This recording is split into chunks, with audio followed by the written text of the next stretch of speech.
Hello and good evening, and welcome to evening 4, session 4 of our 4-part series on human sexuality and the Bible. We are excited to be here with you on the first Tuesday in November. So welcome to winter, depending on where you are on the planet right now. A few of you, Anna, you just enjoy the sunshine, girlfriend.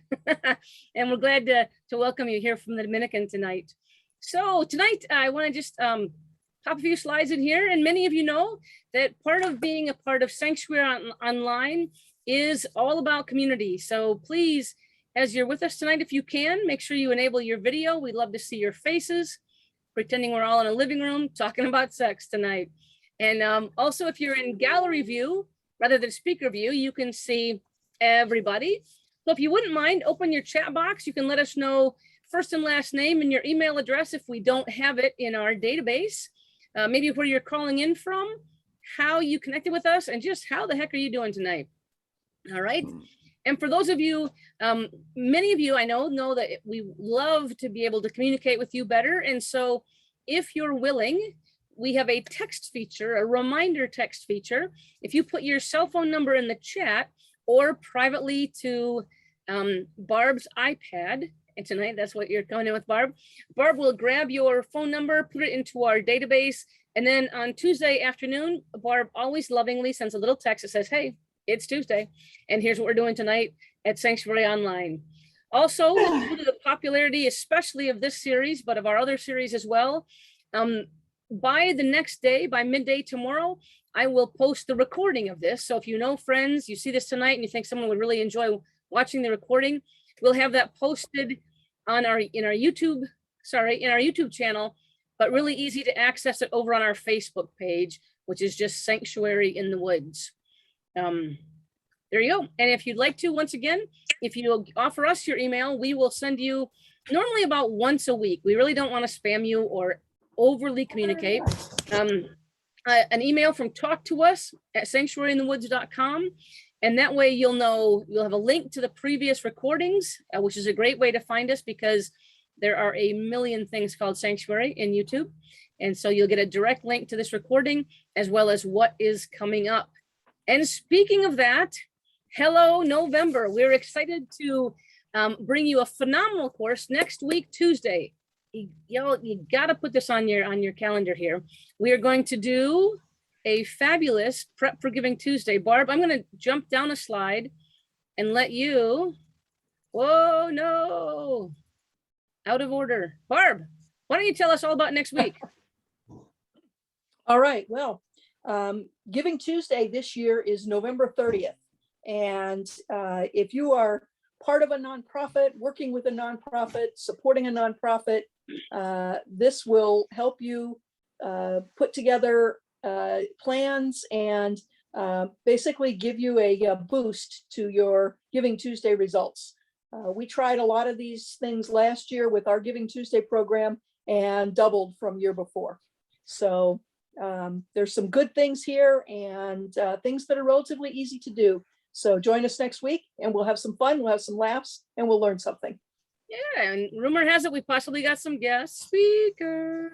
So let me go backwards on this slide. I love this slide. So then, excited. Okay, I'm going to do this again. On the 16th, we have we're very excited for an interview, a live interview with Steve Peters. We'll tell you more about that in just a minute, Ken, when I pop down to that slide. And then I want to remind everyone, because Advent starts in November, okay, because Advent starts in November this year. The first Sunday of Advent is the last Sunday in November. We are going to begin our Advent series on the 30th, which pops our book club to a week earlier.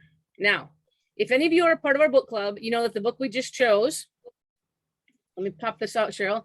Here's how busy our little group has been. Ting, ting, ting, ting, ting. You all made a very bold choice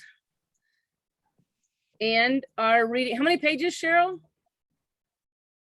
8,000? You're on mute.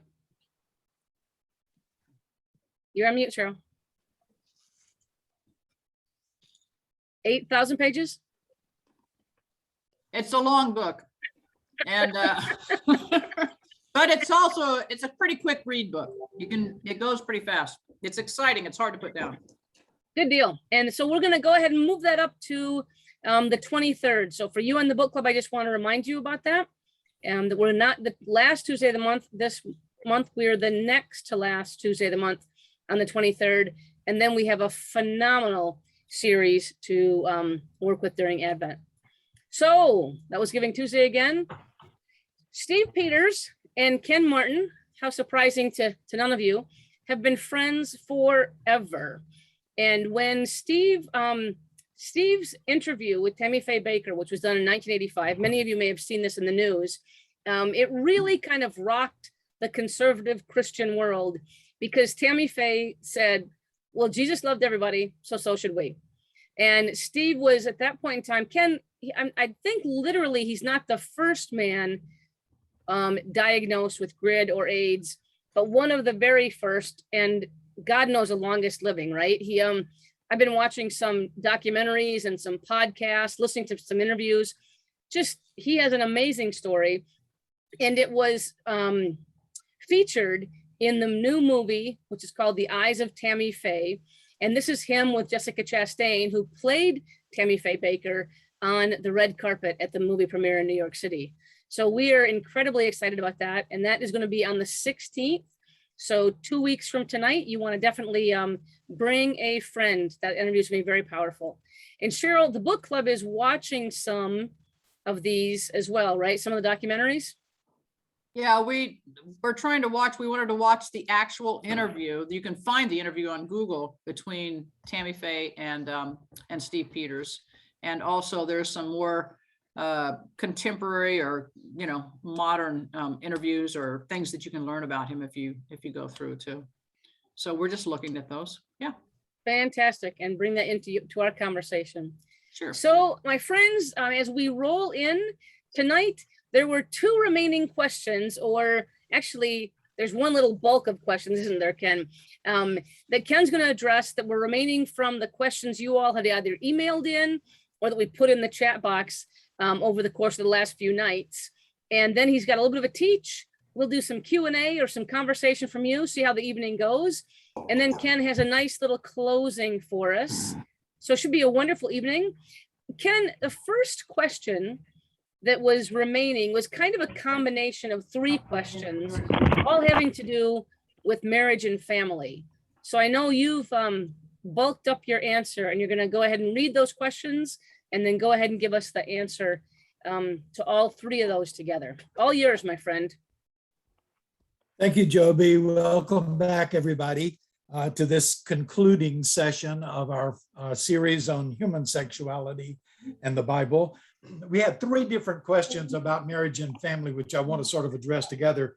The first of those questions was simply, does the Bible say that marriage must be between one man and one woman? And the answer to that question is no. The Bible never says that.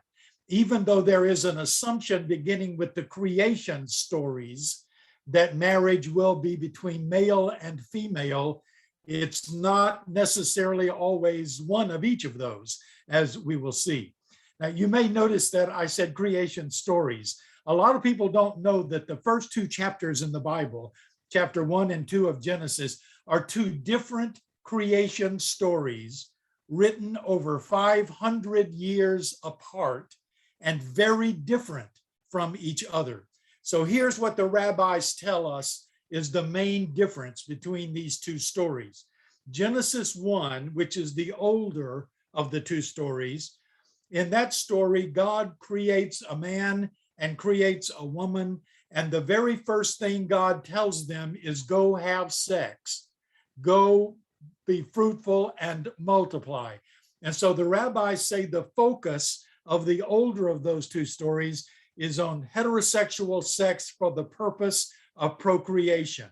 The second chapter of Genesis is a creation story which was written over 500 years later.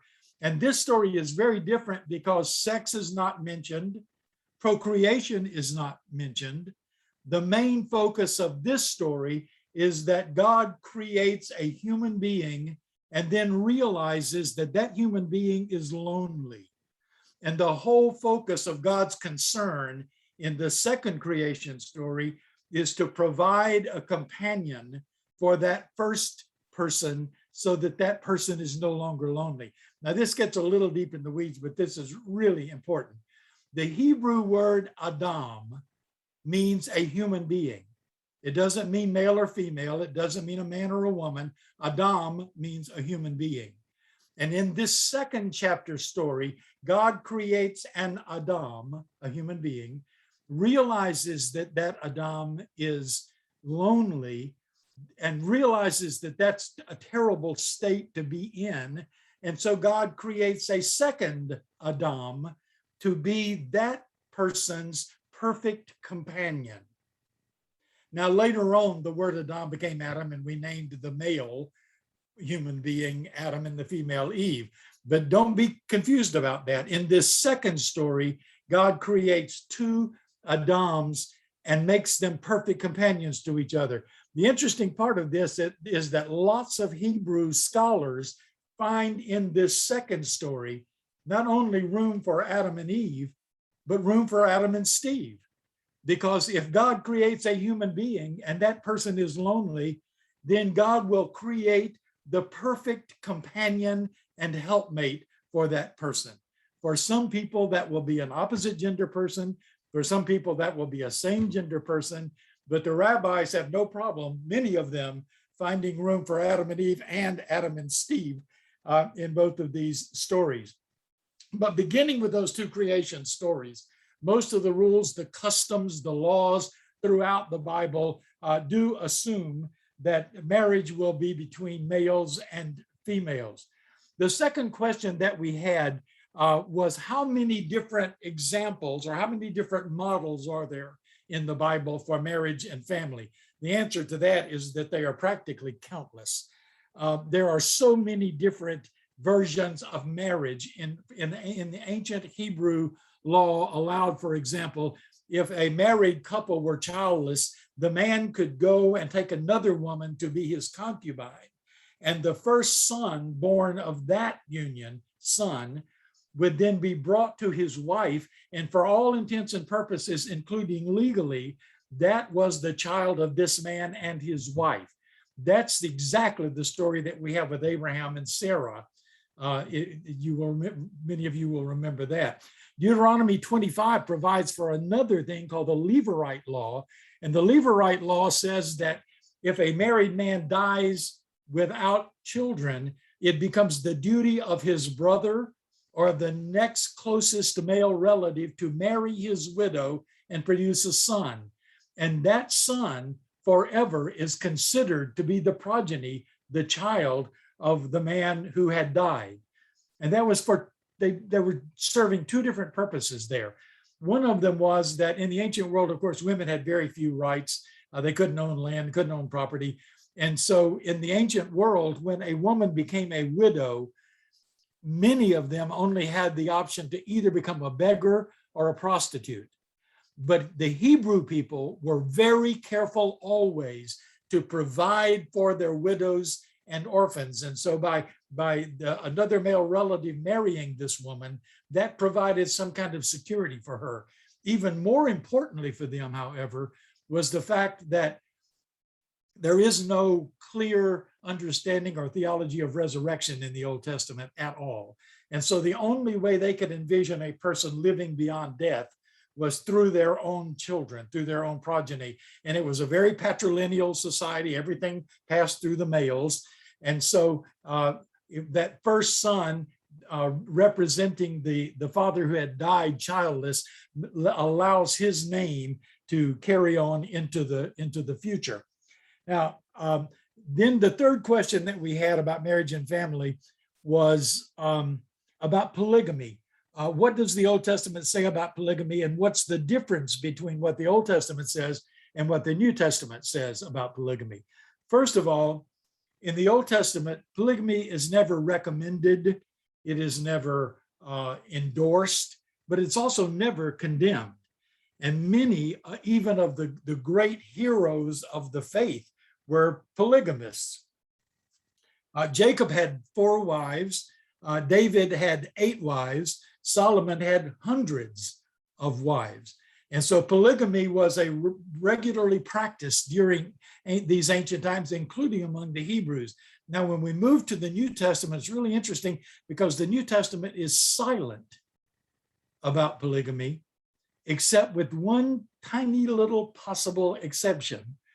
And that is in 1 Timothy, when Paul is telling the people in the early church what the qualifications have to be for their leaders. He says, your leaders must be, and there's a whole list of things. And one of the things in that list is he must be the husband of one wife. And so that suggests that polygamy was still happening. And the only condemnation of it is that you couldn't be polygamous if you were a church leader in the early Christian church.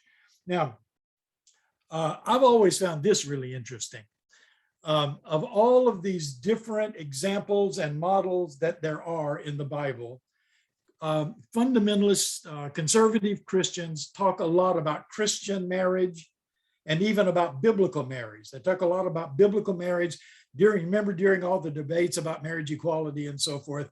You know, biblical marriage was one heterosexual man married to one heterosexual woman with their own biological children living together as a single family unit.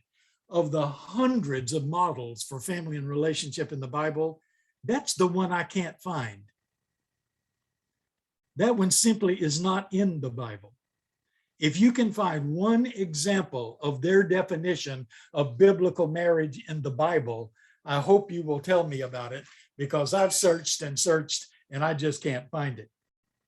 Now, special interest to many of us, of course, is the fact that there are also many examples in the Bible of chosen family. There are many examples in the Bible of alternative romantic kinds of relationships. And I want to share a couple of those with you. The story of Jonathan and David is an amazing story. If you don't know this, it's found in the books of 1st and 2nd Samuel. Just go back and read through it. I'm going to give you the Cliff Note version of the story tonight. Saul was the king of Israel, but Saul lost favor with God, and God told Samuel the prophet to go out and find the next person who was to be anointed the king of Israel to succeed Saul. And so Samuel goes out, and that's a long story, but he finally ends up with this young boy named David, whom he finds out in a field caring for the sheep, and he anoints him the next king of Israel. David ends up coming into Saul's court. Saul doesn't know that David's been anointed to be the next king, but David is an accomplished musician. He plays the lyre and he writes songs. And Saul has a problem, a serious problem. He flies into uncontrollable rages. And when David plays the lyre and sings to him, it calms Saul down. And so David comes into the court of King Saul to be the person to help keep Saul calmed down. Now, the minute that Saul had several sons, one of them is named Jonathan. And here's what we read. When David had finished speaking to Saul, the soul of Jonathan was bound to the soul of David, and Jonathan loved him as his own soul. Then Jonathan made a covenant with David because he loved him as he loved his own soul. So a lot of people have pointed out this is one of several examples of love at first sight in the Bible. So after a while, they discovered that David's not only a great musician, he's also a military strategist. You remember the story about David slaying the Philistine giant. Well, David also led the Hebrew army into battle against the Philistines and was successful over and over and over again, so that the people began to praise David more than they were praising Saul. They made up a song that said, Saul has killed his thousands, but David has killed his tens of thousands. Well, you can imagine the rage that sent Saul into. And so he declared that he was going to have David killed. Well, Jonathan goes to David and says to David, but if my father intends to do you harm, the Lord do so to Jonathan and more if I do not disclose it to you and send you away so that you may go away safely. Now that phrase, do this and more, we find that several times in Hebrew scripture. Hebrew scholars tell us that was accompanied by this gesture, anytime a Hebrew said, may God do this and more to me, it meant, may God take my life if I do not follow through on the promise I've made. Then Jonathan made David swear again by his love for him, for he loved him as he loved his own life. Now, there was a feast coming up, a 3-day feast. And so Jonathan and David got together, and Jonathan said, David said, I'll skip the feast and we'll see how Saul reacts. So if Saul is okay with me not being there, then we'll know it's safe for me to come back into the court. But if Saul isn't okay, then I have to leave. I have to get out of here because he's determined to kill me.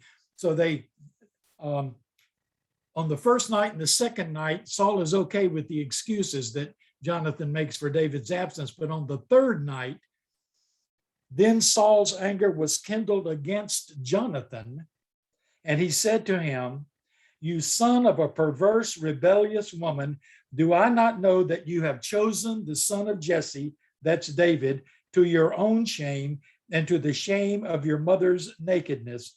For now, that's weird language to us, but what it tells us is that Saul knew there was a sexual relationship going on between David and Jonathan. These are phrases, a perverse woman, to your own shame, to the shame of your mother's nakedness. These are all Hebrew constructs that tell us that Saul was saying, don't you know that I know what's going on between you and David? And then he goes on even farther to say, for as long as David lives on the earth, neither you nor your kingdom shall be established. Now send and bring him to me, for he shall surely die. In other words, don't you know that I know as long as David's alive, you're not going to get married and have children. So makes it very clear that Saul knew exactly the nature of the relationship that was going on between the two of them. And so they make an arrangement, they make an agreement that David will hide behind a pile of rocks. And this is the way Jonathan will communicate to him whether it's safe or not for him to come back. Jonathan said, I'll go out and I'll shoot 3 arrows out into the field, and I'll send a boy out to recover the arrows. And if I say to the boy, the arrows are between you and me, that will mean it's safe for you and you can come back. But if I say to this boy, the arrows are still beyond you, that will mean that Saul intends to kill you. And so you have to leave. You have to get out of here because your life is in danger. And what happened, of course, was that Jonathan said to the boy, the arrows are beyond you. And so David understood that his life was at risk. And so Jonathan sends the boy back into the city. And this is what we read. As soon as the boy had gone, David rose from beside the stone heap and prostrated himself with his face to the ground. He bowed 3 times, and they kissed each other and wept with each other. And this translation says, and David wept the more. Now, Hebrew scholars tell us that the verb here is exed in Hebrew, exed. This is what David did, exed. Hebrew scholars tell us that the root of that word means to explode or to convulse.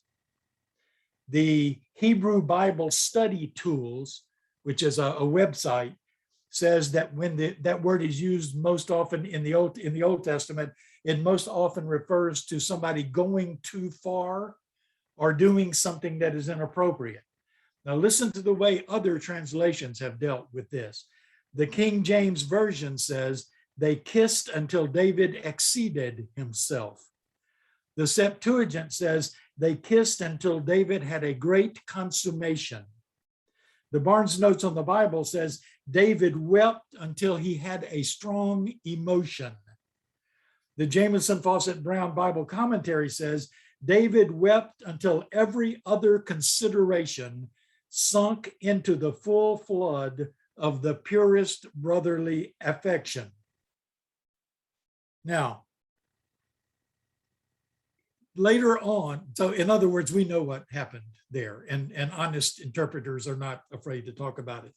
Later on, so David then escapes. Later on, Saul and Jonathan and Saul's other sons are all killed in battle against the Philistines.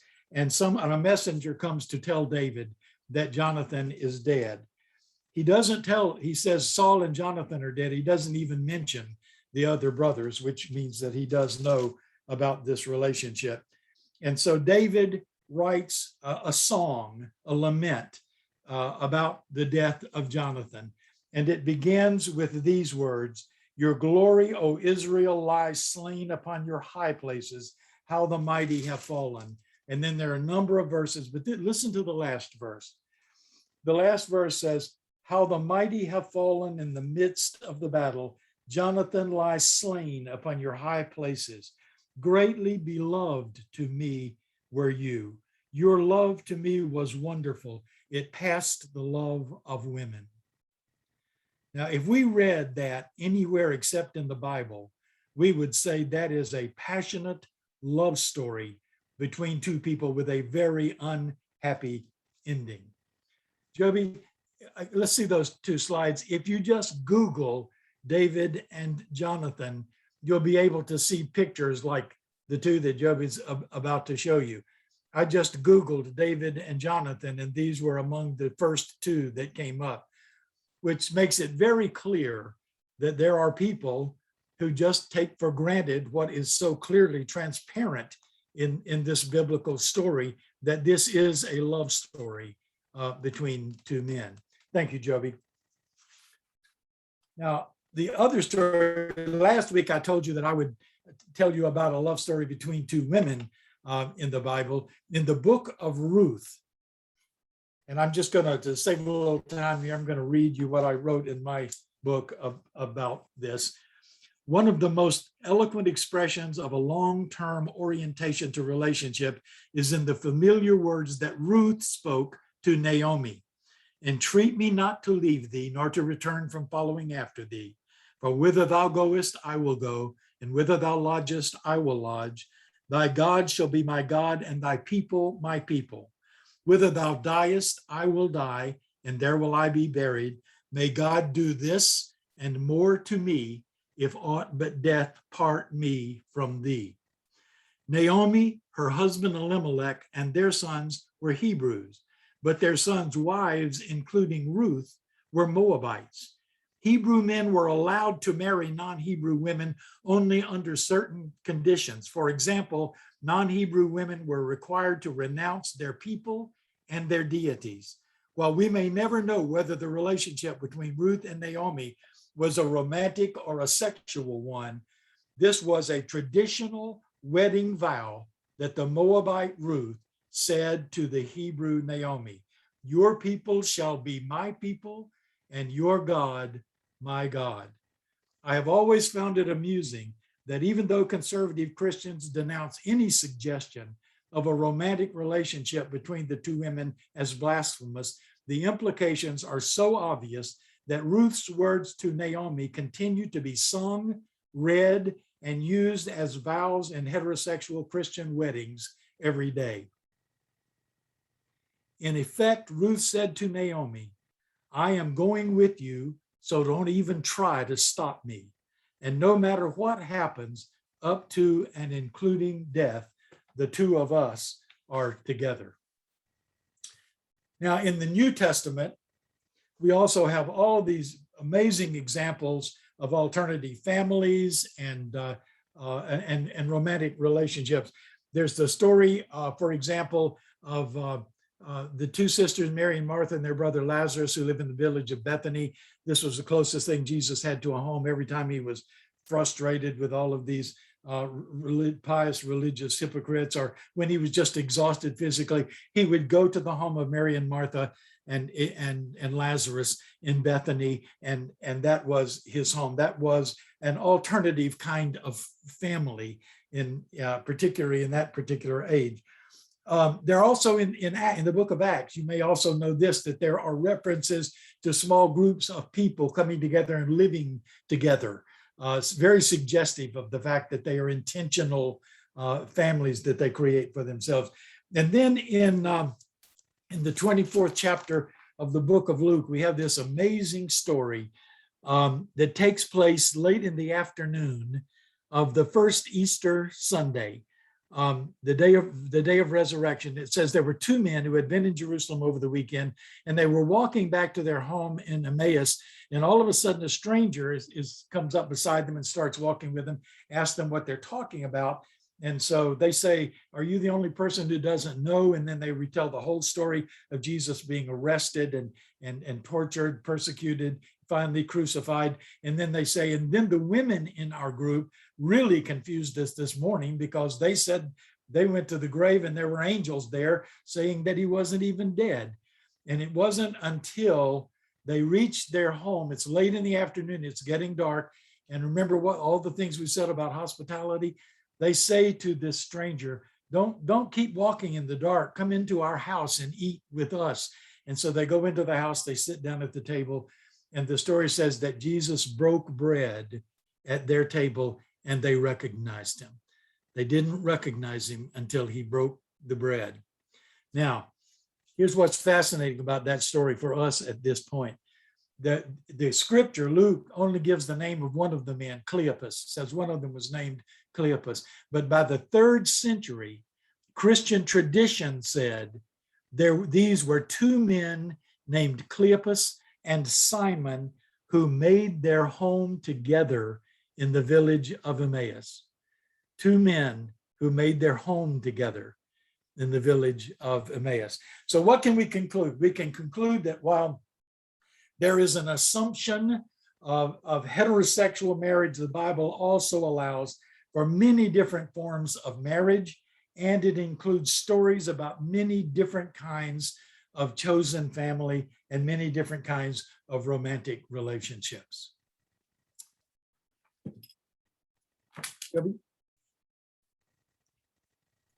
Ken, would you like me to show the pictures? Yeah, yes, please. I was just about to say, I forgot to ask you to show. When I Googled Ruth and Naomi, this is 2 of the pictures that came up. I just think the one on the left is just gorgeous. It is just really, really beautiful. Thank you, Joby. Certainly. Thank you, Ken. There's Edie, you had a question. I think I can have you just raise that straight up to Ken directly regarding marriage and divorce. Well, yeah, so Mandy grew up in a Catholic tradition, but in the same-sex marriage debate, and the debate about, well, marriage is between one man and one woman, a friend of mine who's an attorney said, they're not saying one man and one woman at a time. They're saying you get one marriage and it has to be between a man and a woman. And that's it. I mean, if you start interpreting literally. And so now, so just for what it's worth, maybe your thoughts about that, but also I'm fascinated by this observation of yours that there's no nuclear family arrangement pointed out in the Bible. They're all just, so I'm thinking of, for example, the prodigal son. Is there just an assumption that there's a mom in the picture? I mean, it's a dad. Yeah, it's just, and yeah, there are a lot of stories where if you assume something, you know, you might be able to create that kind of family. But there is just not, I can't find it. I've looked for it and I just cannot find anywhere in the Bible a statement about what they define as biblical marriage. And so Ken, Edie, try and pose this question again. Your friend argues that marriage between one man and one woman makes divorce illegal. So this was a friend of mine who's a lesbian, but she's an attorney. And so she was saying that, you know, they have to be careful about what I think her perspective was, if they want this Defensive Marriage Act, or if they want to make this legal language, and they legally say marriage is between one man and one woman, they're not saying one man and one woman at a time. They're saying, you know, once you're married, you've used your chit, you know, and it's, you know, you got to be opposite sex. So I think, I mean, just the attempt to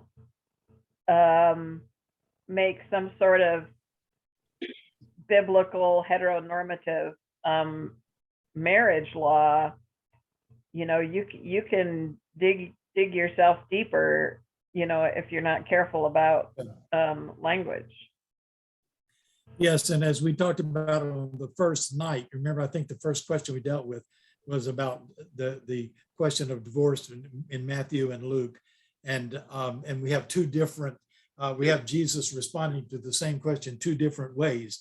One time he makes no exception and to allow for divorce. And the second time he makes one exception, which is infidelity on the part of the woman. And so there, again, the Bible is just not a place to go to look for any clear teaching specifically about that. And I know there's not talk of it in the Bible necessarily, but there are a segment of us who, can look at one man having hundreds of wives and say, oh, that's a nice arrangement for the women.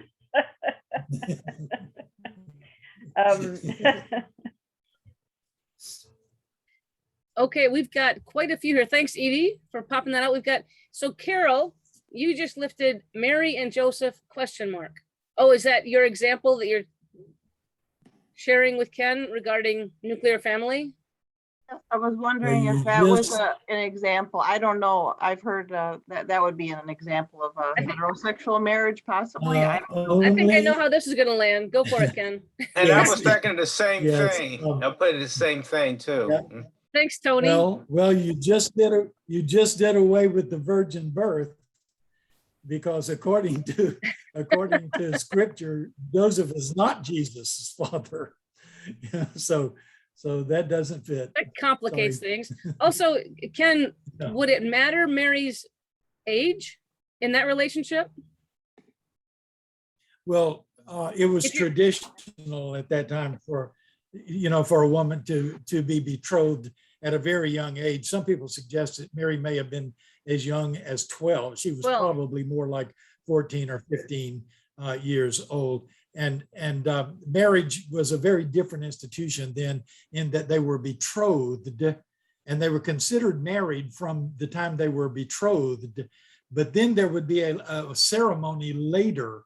So that's why the scripture says Mary and Joseph were betrothed, but before they literally had sex, then Mary was found to be pregnant. So it was very common for girls to be betrothed at very young ages. And then sometimes it might be years before the marriage actually took place. All right, and Kristen, you're up, honey. A little Catholic question here. Were you raised Catholic? Well, no, my mom was, and I think this kind of goes to what Edie was saying, that my mom's first husband left her, and that's a longer story, but he just left. He just went to work one day and never came back. And her Catholic priest told her, too bad, you're still married.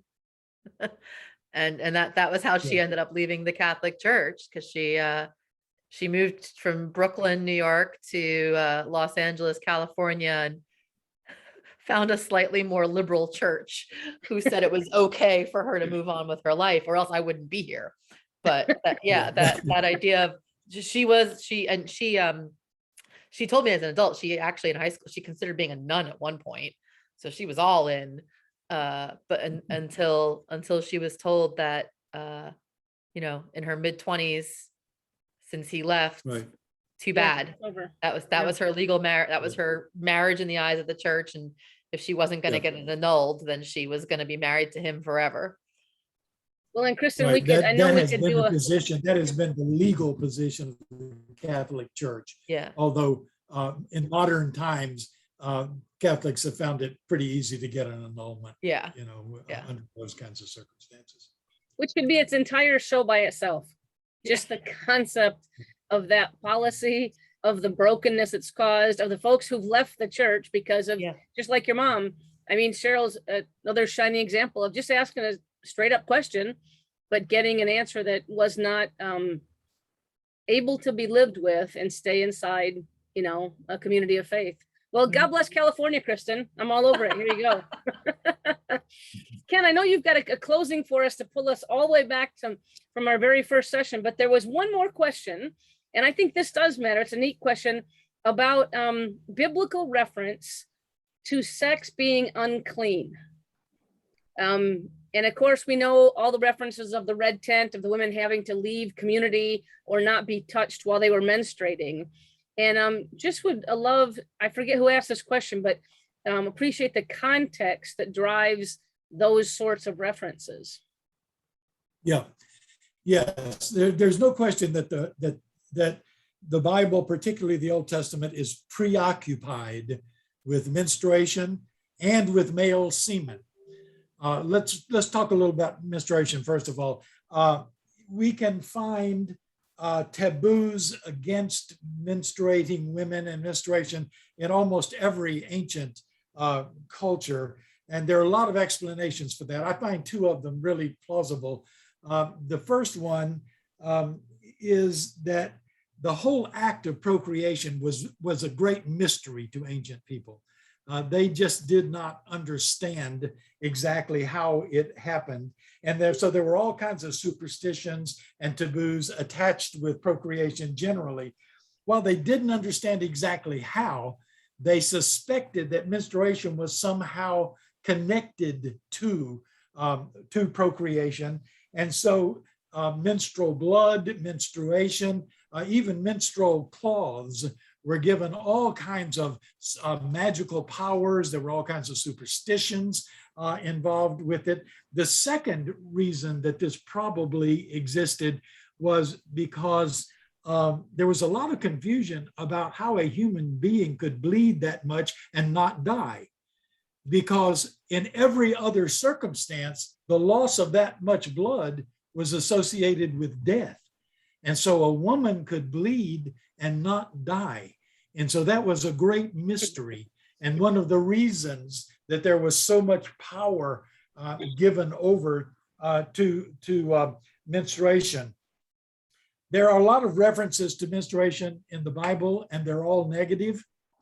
That's because the Bible was written by men, and especially in ancient times, men were very jealous, and they were also very afraid of the procreative power that women had. We can talk about Freud's penis envy theory sometime, but there's another theory called Couvade, which if you just want to Google that sometime, Couvade, all over the world, there is evidence that men are more jealous of women's power to procreate than women have ever been jealous, of men having a penis and them not. So they declared menstruating women to be unclean ceremonially, ritually, required them to do all kinds of things after their period was over before they could be allowed back in. And there were very severe penalties for both the man and the woman if they had sex during the woman's period. And we talk about these taboos as being ancient, but as recently as 1970, the Roman Catholic Church justified preventing women from serving in the sanctuary either as lectors or as communicators during the Mass by citing the Levitical laws about menstruation, which say that a menstruating woman will defile every person and everything that she touches. So there's all that around menstruation in the Bible. Male semen was approached also with a great deal of superstition and suspicion, but instead of being dangerous, it was revered. Now there's a big surprise, isn't it? But here's the reason. They did not know, ancient people did not know that procreation involved contributions from both the male and the female. They did not know about the sperm and the egg. So they believed that all of nascent human life existed in the sperm alone. Later on, it was called the homunculus. They believed that the man deposited a tiny, fully formed little human into the body of a woman, and her body served as something like an incubator until that homunculus grew and then emerged as a fully formed infant. sometime around the end of the 16th century, there was a Dutch scientist. His name was, I think I'm going to remember it. His name was Nicholas Hartzauer, and he looked through one of the first microscopes ever developed, and he looked at the semen of a giraffe, and he wrote in his notebook that he saw little giraffes swimming around inside that semen. So even that late He in did not tell the history, truth. the theory of the homunculus, was still very much in belief. So there was all of this ignorance. So it's clear to see if people believed that.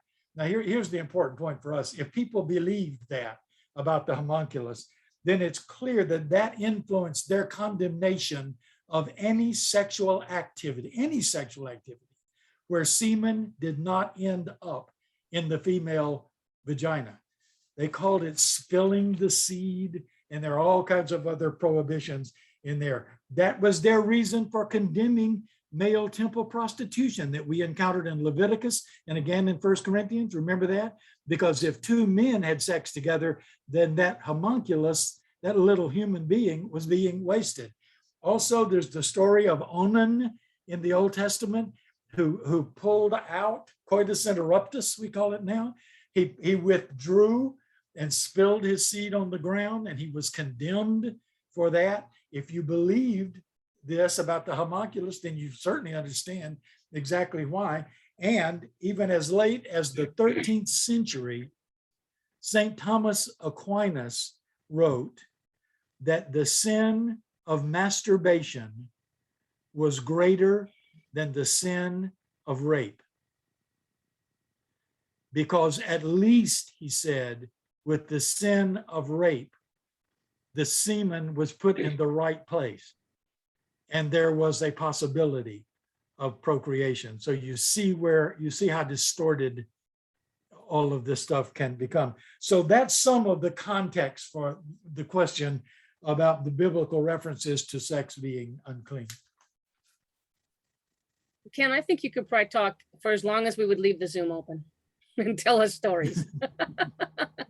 And in a terrible way, some of that context, that unknowing, or that back to Kristen, people seeing what they wanted to see, it explains why they also then made certain either statements or laws or policies or had thoughts around, yeah, right. that's a terrible thing to waste. Yes. Little baby, giraffes, or people, whatever, Yes. so yeah. Well, The I know, we can understand ancient people and why they believed what they believed based on their lack of knowledge. The problem is that's not an excuse for people in the 21st century to continue trying to enforce, especially the misogynistic and homophobic yeah, laws that still have to be based on ignorance in order to be legitimized. And yet, of course, there are lots of people who still do that. too many, and they all find their way on TV. And I tell you, or to Yeah, Capitol that's Hill, right. Yes. or to the Texas legislature. God bless it. I can't wait to come back. That's right. Yeah. Yes, that's Well, right. my goodness, I know, Ken, you've got about a 5-minute close. I'm just wondering, has any of tonight spurred any more questions at all?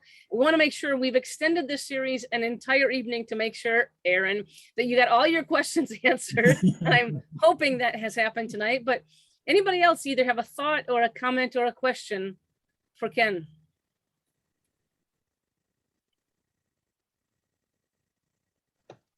Not really, but you know what? It's interesting how the whole procreation and everything else still occurs, and divorce and everything else. I worked with a gentleman who was Catholic, extreme Roman, and he was the oldest of 9 children, 3 girls and 6 boys. And one of his sisters was getting married. His parents, one of his sisters, and he would not go to her wedding because she was marrying a man that had been divorced, and they couldn't condone that behavior. And I was like, well, did she get married in the Catholic Church? He goes, well, no. I said, is she still married? Oh, yeah. I said, and the family wouldn't go. Well, everybody else went, but my parents and my sister and I didn't. It's just amazing, even in today's era, we still Yes. have that going on. And how much brokenness. Yeah, thank you, Eric. It is the sadness that the brokenness that the church still creates, a place that is supposed to be for healing and all about love can still clearly get it just so wrong. Yeah.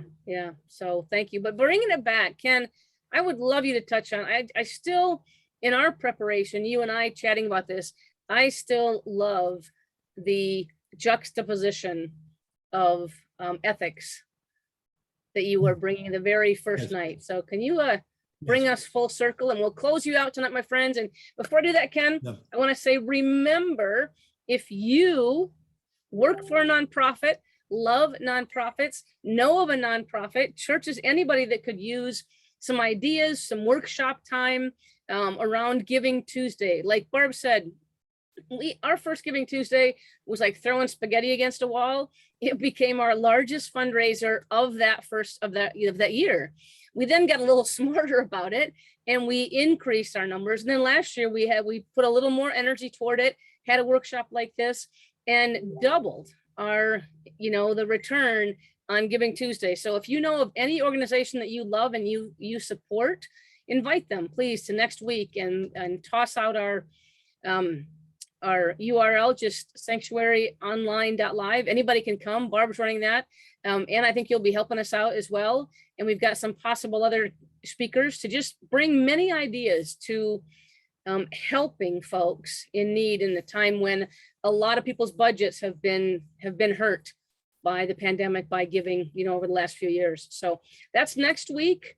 And then the next week is that amazing live interview between Ken and Steve Peters. So once again, bring a friend or 5 to that one. That's going to be just out of this world. And the fun thing is, Ken, you're not going to be an interviewing Steve. You're going to be a friend of decades, right? You have lived with him through his entire illness and health and healing and the message he's brought to our world. So I can't wait. I can't wait for that on the 16th. And then if you're reading, get on it, because you have 8 billion pages to do before the 23rd. Okay. Ken, close us up, my friend. You have been fantastic. Okay. Thank you so much for this time. Yeah, we began by making the distinction Joby was just talking about between morals and ethics, saying that morals are the rules, the laws, the standards and norms that any given group of people decides to enforce for itself at any moment in history for whatever reason. That meaning they can change and almost always do in the same group from one time to another, and that they can be different between 2 different groups at the same time. Ethics, on the other hand, is the ongoing effort to discover what is true, what is right for everyone all the time. And so we've been talking the Old Testament and the New Testament, the world of the Old Testament and the New Testament were very tribal places. They were very parochial places. The world into which Jesus was born, the Jews hated the Samaritans, the Romans hated the Greeks, everybody hated the Romans. And so what we are looking for are there any ethics that we have discovered during this time together? And I want to lift up 2 or 3 of them for you, beginning with the ethic of hospitality. Remember, in the Old Testament and in the New Testament, we kept encountering hospitality. Hospitality was the way God, throughout the Bible, challenged the people of God in that tribalistic world to get out of their own nationalistic, out of their own racial, out of their own religious little enclaves, and open themselves up to people who were different from them, and to treat those people in the same way they treated their own people. that was a radical idea in that world. And yet there is that ethic of hospitality. It rises above all of those rules and standards and norms and things that we've been talking about. If you show hospitality, even to people who are different from you, the world will be a different place. And then when we look at the Old Testament specifically, I think we can say that it strives for, the Old Testament strives for an ethic of justice and equality. Over and over again, the Hebrew people were trying to take practices that they realized were unjust and inhumane, and they were trying to find a way within their communities to correct those things. They strove for justice.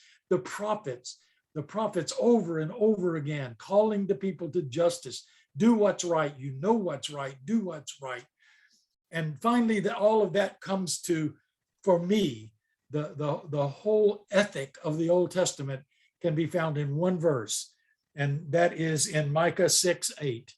And it says, God has told you, O human, what is good, and what does the Lord require of you, but to do justice and to love kindness and to walk with humility before your God.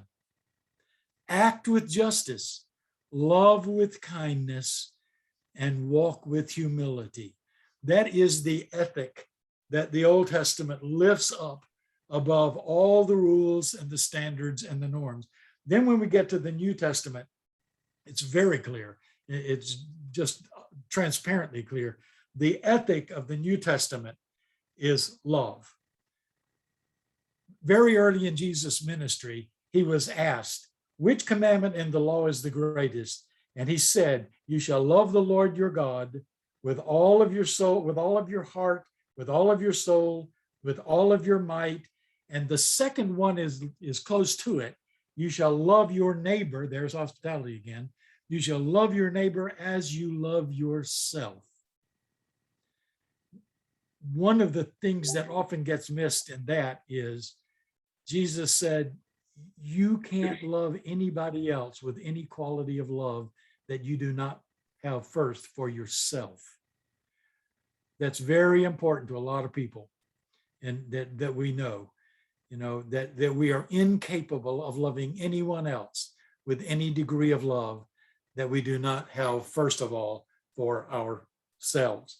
And then there is this verse. If you don't memorize any other verse in the Bible, but this one, here is the ethic of the New Testament. Romans 13:8. The one who loves has fulfilled the law, period. The one who loves has fulfilled the law.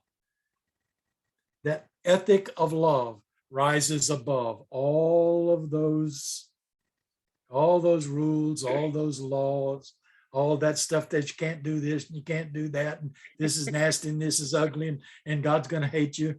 The one who loves has already fulfilled the law. So I think we can say in conclusion that overall, the Bible is much less concerned with the morality of sexual acts than with the ethics of hospitality and justice and love in all of our relationships. And I want to close by reading one thing for you. If you really want to understand how high the ethic of love gets regarding human sexuality in the Bible, go back and read that little 3-page book, The Song of Songs. Sometimes it's called the Song of Solomon in the Old Testament. This is what I wrote about it in my book. In both my Southern Baptist University and seminary, I was taught that this little book in Hebrew scripture had nothing to do with sex. Instead, my professor said with straight faces that it was all allegorical and about God's love for humankind. However, whatever allegorical intention the writer may have had, or others may have subsequently imposed upon it, the idea that it has nothing to do with sex is laughable. It is graphic, explicit, erotic poetry, replete with descriptions of lips, breasts, torsos, and sexual smells. It celebrates the sexual love as an end in itself, not just as a means of procreation. It establishes that in addition to procreation, human sexuality exists for pleasure and for deepening relationship bonds. In addition, the man and the woman are clearly equal partners. The woman seeks out the man. She beckons him. She describes her delight in his body. She takes the initiative in lovemaking. Their passion is summed up in the book's last chapter, which says, "For love is stronger than death, passion as fierce as the grave. Its flashes are flames of fire, a raging flame. Many waters cannot quench love, neither can floods drown it. If one offered for love all the wealth of one's house, it would be utterly scorned."